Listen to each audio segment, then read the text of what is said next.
Welcome, the Lord's chosen. Every system believes its power is invisible until someone notices the wiring.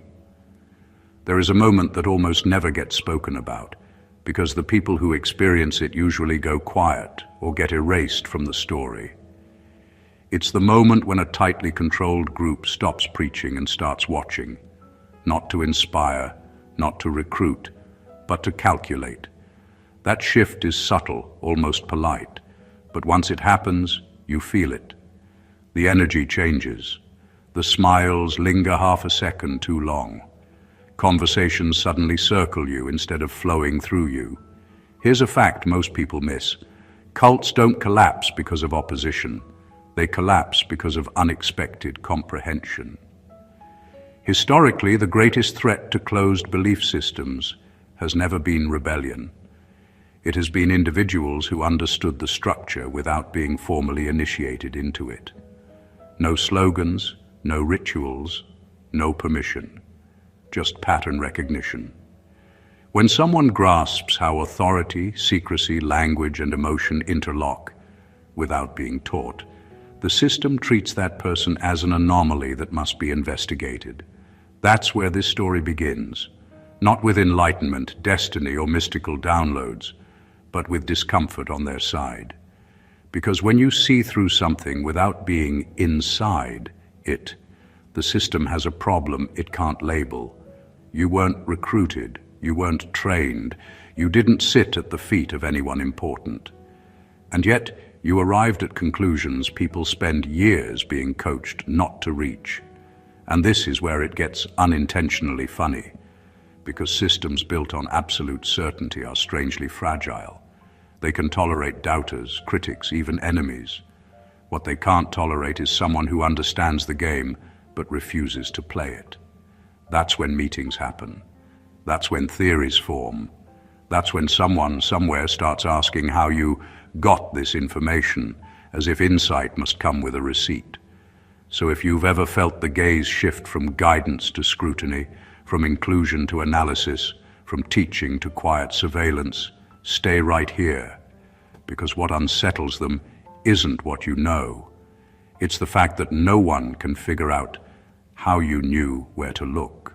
Number one, you noticed patterns they assumed were invisible.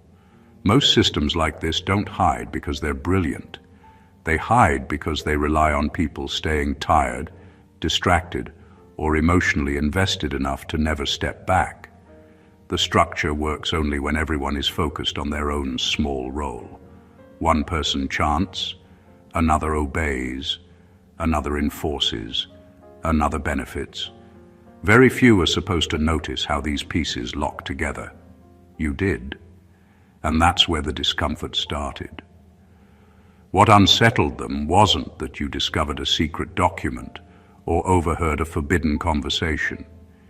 You didn't need access. You noticed repetition, the same reactions to dissent, the same phrases used to shut down thought, the same people always exempt from consequences. Patterns don't require permission to be seen. They reveal themselves to anyone who watches long enough without needing approval or belonging. Most members confuse consistency with truth. You didn't. You noticed that every coincidence leaned in the same direction. When mistakes happened, the blame traveled downward.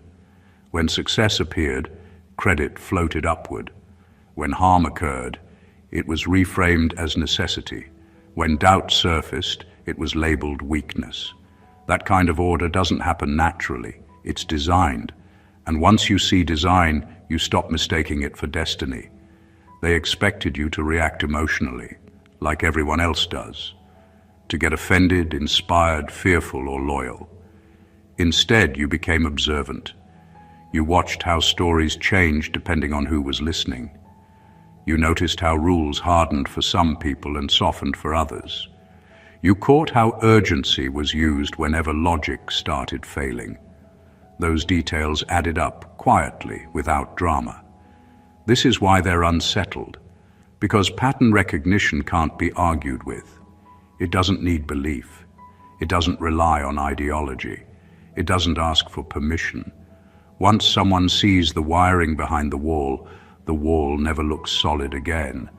And the most dangerous thing, from their point of view, is not that you see it. It's that you didn't need them to teach you how. Number 2, you reacted incorrectly to information meant to control you. The information wasn't neutral. It was carefully shaped to trigger a specific response. Fear was supposed to tighten your grip on the group. Praise was meant to soften your boundaries. Warnings were designed to keep you compliant. Every story, every revelation, every exclusive truth had a job to do. It wasn't there to inform you. It was there to move you. But you didn't move the way you were supposed to. When they shared alarming ideas, you didn't panic. When they promised meaning, you didn't cling. When they hinted at punishment or reward, you didn't adjust your behavior fast enough to fit the pattern. That's when they noticed. Control systems depend on predictability. They study human reactions, the way engineers study materials. Press here, get obedience. Pull there, get loyalty. You didn't respond on cue, and that broke the rhythm. Most people absorb information emotionally first, then justify it later. You did the opposite. You listened without immediately attaching your identity to what you heard. That small delay created space. In that space, manipulation loses its grip. The message no longer enters as truth. It enters as data, and data can be examined. They expected shock, gratitude, guilt, or devotion. Instead, you showed curiosity. Not curiosity that flatters authority, but the quiet kind that doesn't rush to conclusions. You noticed when the same information was framed differently depending on the audience. You noticed when fear was introduced just before obedience was required. You noticed how special knowledge always came with invisible strings attached. That's why they became uneasy, because you didn't reject the information outright, and you didn't swallow it either. You paused, and pausing is dangerous in environments built on momentum. When someone slows the process down, cracks appear, contradictions become obvious, emotional pressure loses force. From their perspective, something went wrong. The material worked on everyone else. The stories produced loyalty elsewhere. The warnings created compliance in others. But with you, the formula failed. And when a system designed to control behavior encounters someone it can't steer, it doesn't ask what you think. It asks how you escaped the reaction it was counting on. Number 3, you ask questions they train people not to ask themselves. Most systems like this survive because they discourage curiosity. They don't need blind obedience alone. They need thought patterns that are predictable, controllable, and self-limiting. They teach people what to notice and what to ignore, what to accept, and what to rationalize away. The skill they train above all else is self-censorship. And then you arrived, asking questions they assumed had been erased from the collective mind. These weren't public questions. They weren't designed to provoke debate or gain favor. They were private, persistent, and piercing. Why is this framed as ultimate truth? Why does obedience get rewarded more than understanding? Why are some people untouchable while others bend under minor infractions? Why is fear considered proof of legitimacy? Every question chipped at assumptions that had been layered over years of habit, repetition, and ritual. Each one revealed cracks in the narrative that everyone else was too trained to see. You didn't stop at the obvious either. You looked deeper, following the logic, or lack of it, where it led. You noticed inconsistencies and contradictions without having to be told to notice them. You observed the difference between what was preached and what was practiced, the difference between ritual and reality. That kind of questioning is dangerous for systems built on repetition and selective attention, because it doesn't just expose flaws, it rewires perception. And this is why they became unnerved. Not because questions themselves are threatening, but because the act of asking them signals independence. It signals that someone is no longer contained by the rules of the system. It signals that someone can see the framework from the outside without ever needing permission to step out. That awareness is contagious. It cannot be trained away, silenced, or explained as ignorance. Once it appears, the system can no longer assume compliance. You didn't just ask questions. You reminded them that people are capable of seeing beyond the story they were told, and that's a truth they can never unsee. Number 4, you recognized emotional manipulation faster than belief formation. Most people experience these systems like a tide. Emotions wash over them first: fear, awe, excitement, guilt. Then beliefs form as justification. That sequence is what keeps control intact. The emotional hook comes first, and by the time someone thinks critically, the loyalty or fear is already embedded. You didn't follow the tide. You watched it without letting it sweep you away, and that made all the difference. They fed emotions carefully, almost scientifically. Urgency to create panic, admiration to build dependence, shame to ensure compliance, hope to maintain attachment. Each wave was timed, tailored, and repeated until most people could barely distinguish their own instincts from the pressure being applied. You, however, recognized the machinery behind the feelings. You saw fear being packaged as guidance, hope being delivered as leverage, and guilt being framed as moral duty. You felt the emotions, yes, but you didn't let them dictate your understanding or force your choices. This is what makes someone unpredictable in a system designed for predictability. Emotional manipulation doesn't work on someone who separates the signal from the noise. You notice the intention behind the delivery, the pattern behind the response. That awareness is invisible to anyone who reacts first and rationalizes second. For them, it's unnerving because their entire model assumes a standard human response: react, internalize, comply. You didn't. Recognizing manipulation before belief formation is not about being smarter. It's about staying anchored in perception while others drift in persuasion. It's noticing cause and effect while everyone else experiences only effect.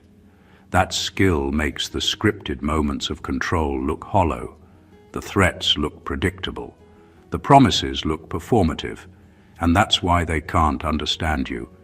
You didn't need to be told what to think or who to trust. You processed the emotional currents without drowning in them. That freedom of perception, seeing the strings while refusing to be pulled, is what makes someone untouchable in a system built to touch everyone. Once that happens, the machinery itself becomes anxious because it no longer knows how to function around someone who sees the gears turning. Number 5. You saw hierarchy pretending to be enlightenment. In systems like this, authority wears a mask of wisdom. It speaks in grand phrases, promises insight, and frames obedience as a pathway to higher understanding. Most people see this and feel awe, mistaking position for knowledge and privilege for truth. You didn't. You saw the mask. You noticed that those at the top rarely risked exposure to the same rules they enforced, that their enlightenment conveniently aligned with comfort and immunity, and that every lesson they preached often served their own interests more than anyone else's growth. Hierarchy thrives on the illusion that elevation equals insight. It convinces people that being closer to the center of power grants special vision. You looked past the symbols of authority, the titles, the rituals, the reverent tone, and focused on behavior. You saw how decisions were made behind closed doors, how benefits accumulated upward, and how accountability rarely flowed in reverse. That kind of vision is dangerous to them because it strips away the performance that keeps the group obedient. The difference you made was subtle but seismic. While everyone else accepted "he knows more" as enough reason to follow, you weighed action against principle, words against practice, and promises against patterns. You noticed that guidance was often selective, protection was often personal, and rules were often flexible depending on who they applied to. Once you see hierarchy for what it really is, self-preserving and performative, respect becomes optional and fear loses its force. This isn't a philosophical observation. It's a threat to the system because the illusion of wisdom is its lifeblood. They need people to defer, to admire, to internalize the hierarchy as natural and just. When someone refuses to grant that internal assent, the facade trembles. You didn't need to challenge them openly or expose them loudly. Simply seeing them clearly, recognizing that elevation didn't equal enlightenment, and continuing unaffected in your own perception was enough to unsettle them. They can't understand how you reach that clarity without being initiated, flattered, or rewarded. And that is precisely why your awareness became invisible, yet terrifying, because the hierarchy depends on being worshipped, and you were immune. Number 6, you weren't impressed by confidence masquerading as certainty. In groups like this, authority isn't always earned, it's performed. Leaders speak with unwavering conviction, their words delivered with a kind of polished aggression that leaves little room for doubt. Most people mistake that confidence for truth. They hear certainty and assume understanding, and obedience follows almost automatically. You didn't. You listened, but you weighed the content against logic, consistency, and observable behavior rather than the volume or flair with which it was delivered. That difference makes all the difference. Confidence is a tool. It creates a shortcut for compliance. When someone radiates certainty, it signals that questioning is unnecessary, that doubt is risky, that agreement is the easiest path. People get lulled into trust by tone, posture, and presentation rather than by facts. You notice the performance. You notice the rehearsed timing, the selective omission, the way authority was bolstered not by insight but by repetition and expectation. Where others felt convinced, you felt curiosity. Where others felt admiration, you felt analysis. That ability is quietly destabilizing to them. Confidence is their shield. It masks ambiguity, contradictions, and self-interest. When someone refuses to be dazzled by style over substance, the mask falters. They become aware that their usual leverage, swagger, rhetoric, public persona, fails on certain minds. You didn't need to challenge them verbally. Simply refusing to be impressed rewired the interaction. It's subtle but seismic. You saw the distinction between belief and performance, between authority and display, between the claim of knowledge and actual understanding. That awareness is rare because most people are trained to equate the two instinctively. When you break that equation, you operate outside the usual dynamics of control, and that's why they notice. The system assumes people will respond to confidence, that certainty creates submission. You didn't. You measured, observed, and processed without surrendering your own judgment. That refusal to be impressed doesn't just make you independent. It makes you unpredictable, uncontainable, and quietly dangerous to the illusion that their certainty equals truth. Number 7, you didn't outsource your conscience to the group. Most people in tightly controlled systems surrender their inner compass without even realizing it. They adopt the group's moral framework as their own, letting collective judgment dictate right and wrong. It's efficient. It keeps the machinery running. Obedience becomes a shortcut for decision-making, and anyone who questions the system risks being labeled a troublemaker. You didn't. You kept your conscience anchored inside yourself, independent and unbending, even when the current of authority tried to sweep you away. That choice is quietly revolutionary. While others were outsourcing judgment, you measured actions against your own sense of what is fair, ethical, and true. When hypocrisy appeared, you didn't rationalize it. When rules were bent for the privileged, you didn't ignore it.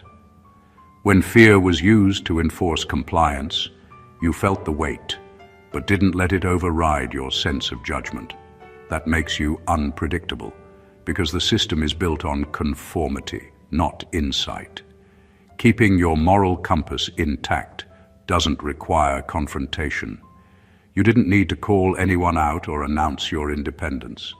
Simply noticing, processing, and refusing to participate in unethical behavior while maintaining internal alignment was enough to unsettle them. It's a quiet rebellion, the kind that cannot be easily contained or corrected, because it lives inside you and follows no script. Systems like this rely on internal surrender more than external compliance. When a person retains judgment, the rules begin to falter.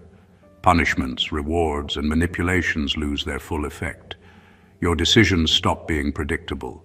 Your loyalty cannot be assumed.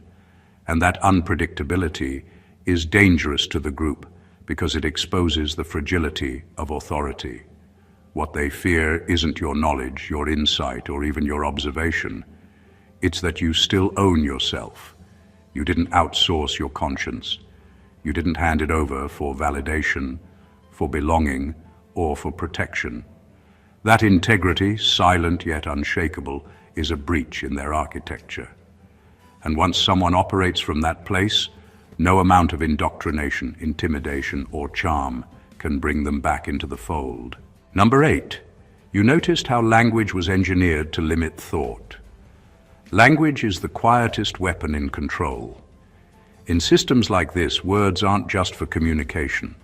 They are designed to shape perception, restrict imagination, and enforce obedience. Specific terms are repeated until they feel natural.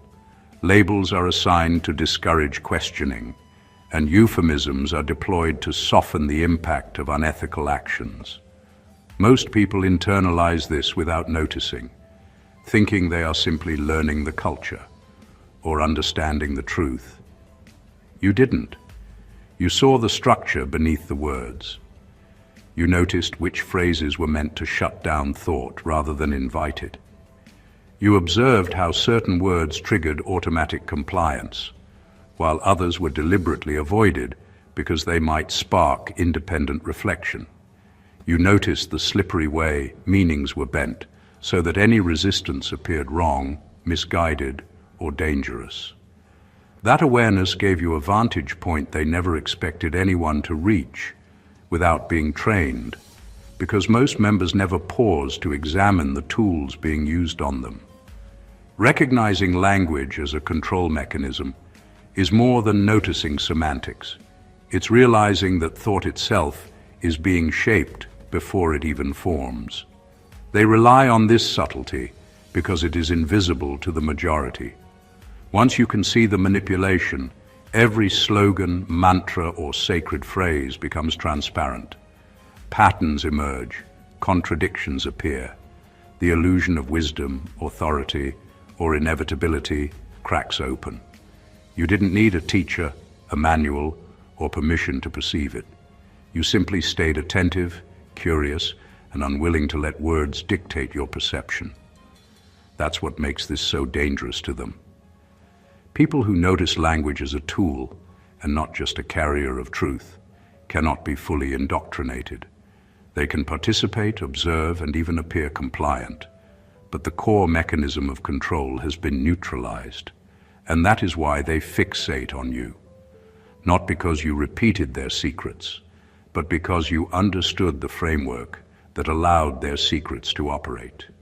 You didn't just learn their language, you saw the architecture behind it. And once someone sees the architecture, they can never unsee it. Number 9, you sensed urgency as a manipulation tactic, not a warning.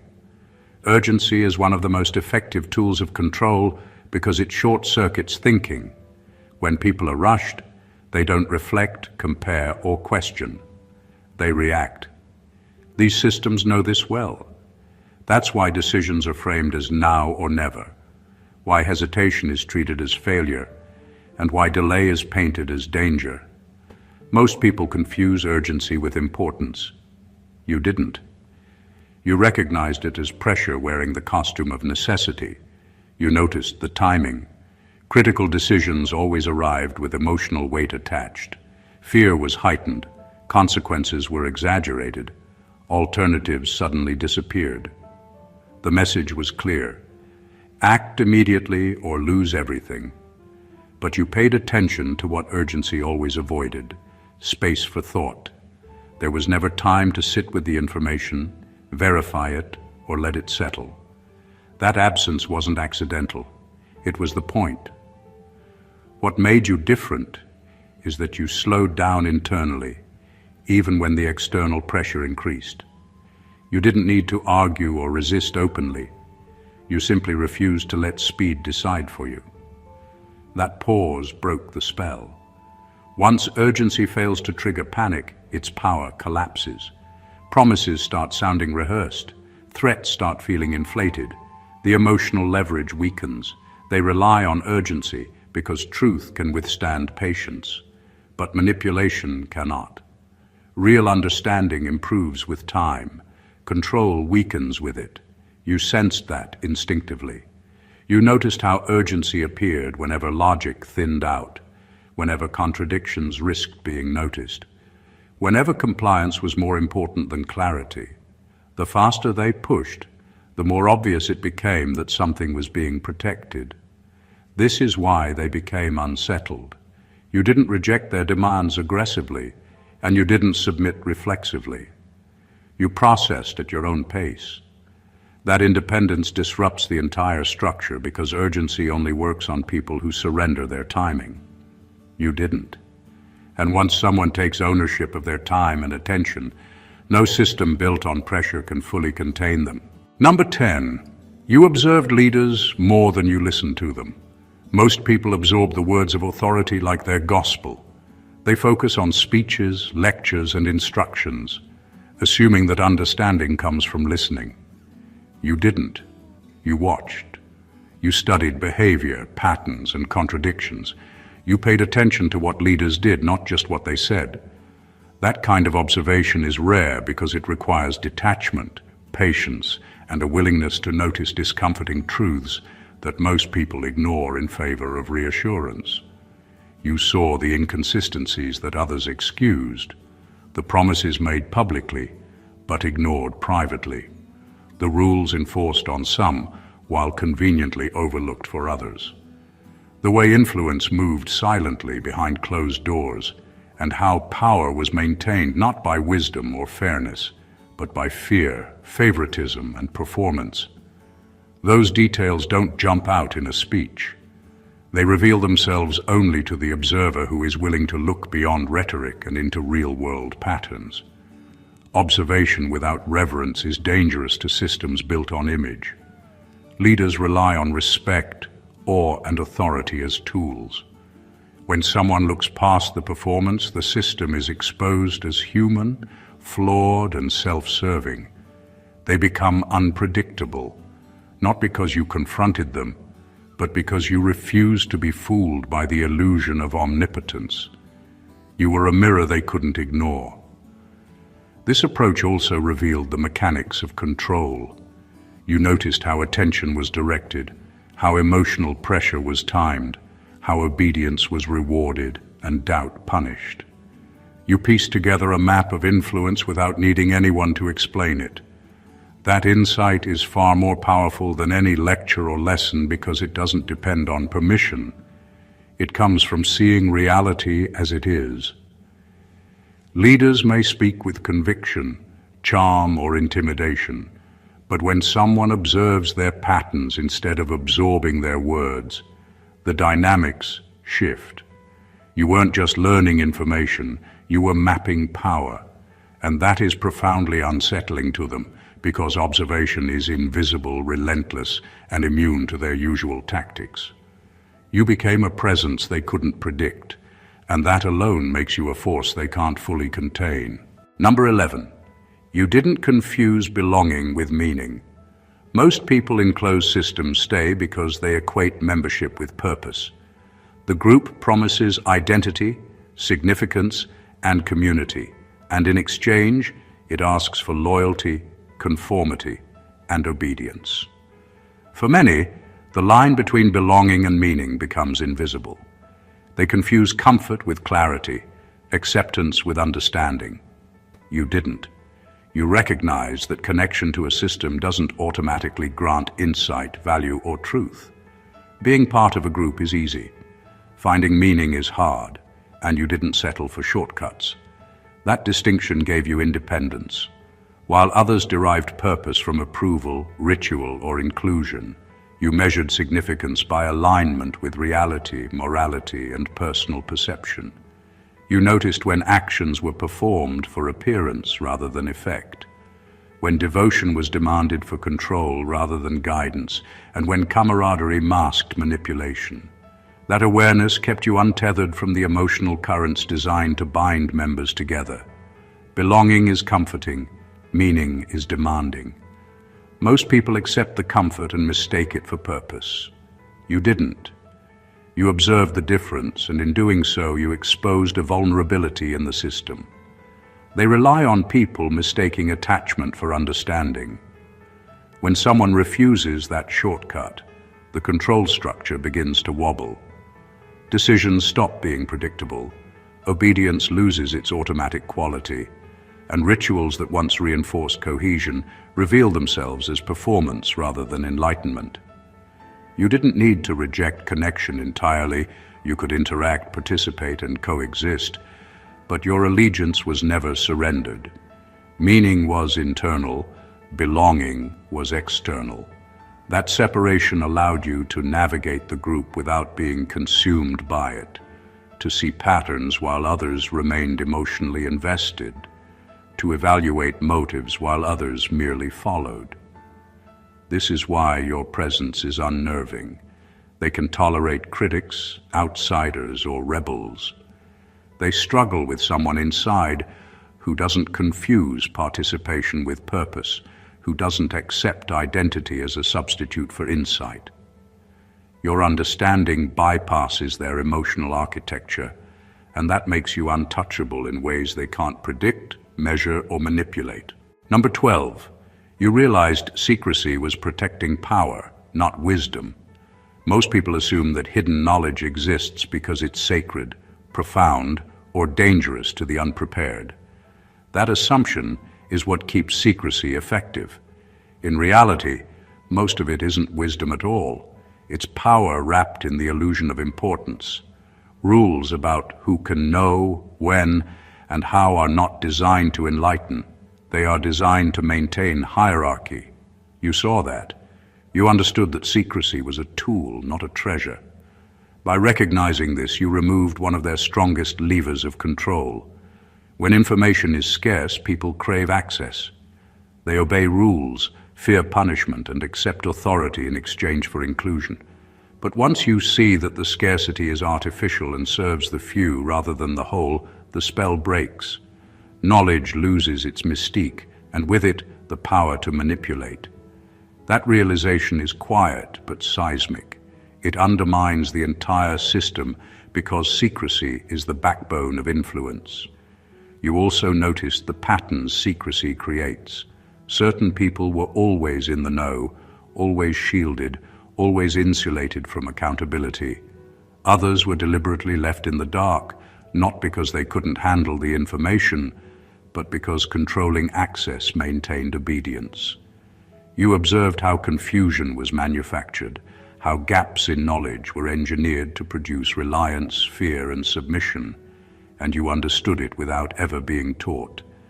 That awareness is dangerous to them because it cannot be contained.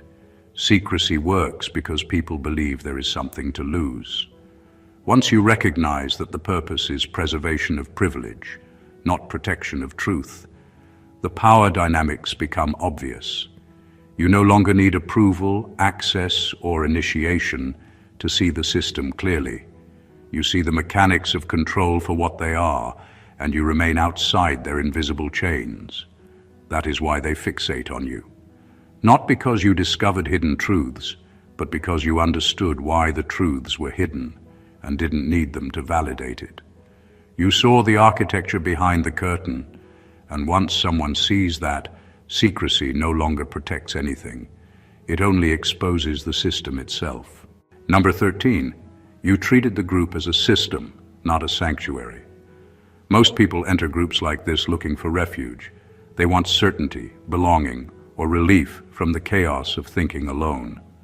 Once that emotional contract is formed, the group becomes sacred by default. Its flaws are excused. Its contradictions are defended. Its leaders are protected. You didn't approach it that way. You didn't treat it as a safe haven or a source of meaning. You treated it like a structure that could be observed, tested, and understood. You paid attention to incentives. Who benefited when rules were enforced? Who gained when fear was amplified?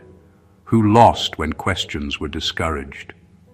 You noticed how rewards and punishments shaped behavior, how loyalty was reinforced, and how dissent was quietly managed. That's not how someone behaves when they're seeking comfort. That's how someone behaves when they're analyzing a system.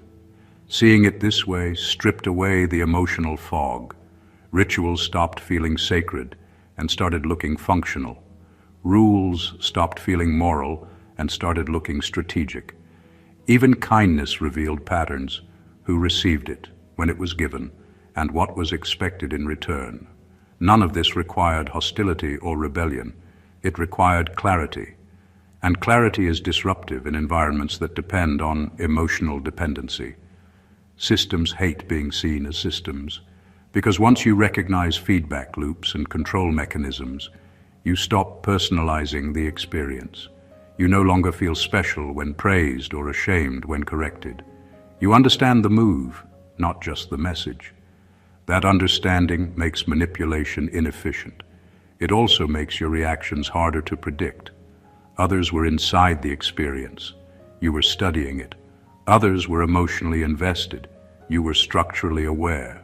That gap changes everything. You could participate without surrendering judgment. You could listen without absorbing belief. You could remain present without being absorbed. This is what unsettled them. Sanctuaries rely on reverence. Systems collapse under scrutiny. By refusing to grant the group emotional holiness and instead viewing it as an operating structure, you removed its immunity. You didn't attack it. You understood it. And nothing threatens a control-based system more than someone who sees exactly how it works and continues to function outside its emotional reach. Number 14, you trusted your perception even when it isolated you. Most people surrender perception to survive. When everyone around you insists on a certain reality, it becomes easier to align your vision with theirs rather than risk alienation. In closed systems, conformity is rewarded, and independent perception is punished, subtly or overtly.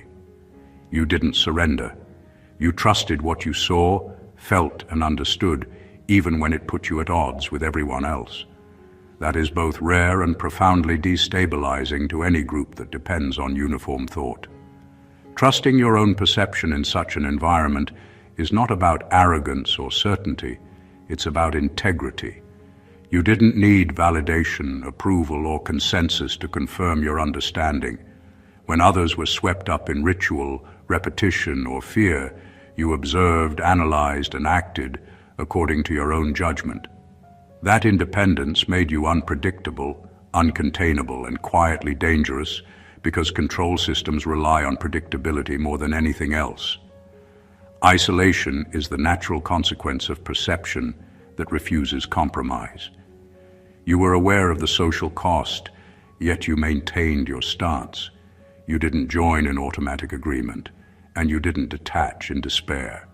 Instead, you held your center, processing what was happening with clarity, noticing manipulation, hypocrisy, and design, all without bending your perception to fit the narrative. That internal alignment made you resistant to every usual lever of influence: fear, reward, flattery, or punishment. What makes this especially unsettling to them is that perception cannot be stolen, borrowed, or taught. You didn't need access to secret knowledge or privileged insight. You didn't require initiation or instruction. You simply trusted your senses, your judgment, and your understanding. That trust exists entirely inside you, outside their reach. By staying anchored in your own perception, you became both visible and invisible. Visible because your decisions and awareness could not be ignored. Invisible because no one could manipulate the core of how you saw reality. And that is the ultimate threat to a control-based system. Someone whose vision cannot be rewritten, whose understanding cannot be purchased, and whose perception cannot be coerced. You became untouchable not by rebellion, but by fidelity to your own mind. Conclusion. What sets you apart is not luck, talent, or privilege. It's awareness. You saw patterns when others were distracted, questioned what others were trained to accept, and trusted your own perception, even when it isolated you. You recognized manipulation, dissected hierarchy, and understood systems for what they truly are.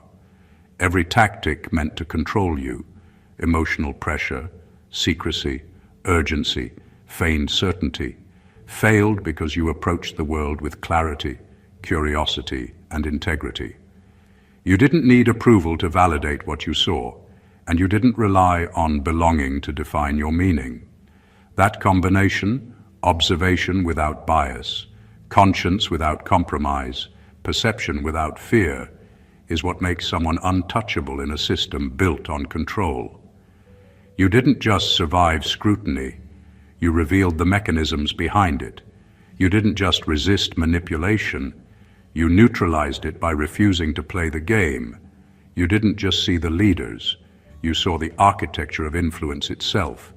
And in doing so, you became invisible and undeniable at the same time, a presence they cannot fully measure, control, or erase. This isn't a story about rebellion. It's a story about clarity, autonomy, and the power of seeing the world honestly, even when the currents of conformity push hard against you. It's a reminder that understanding, integrity, and perception are not granted. They are cultivated. And once they exist, no system, no ideology, and no group can fully contain them. If this resonated with you, if you felt the weight of awareness and the power of seeing clearly, make sure to join the journey. Subscribe to the channel for more insights that challenge the ordinary. Like this video to show your support. Comment to share your perspective. And share it with others who are ready to see beyond the surface. Awareness grows when it's shared, and clarity becomes unstoppable when it spreads. Stay blessed always.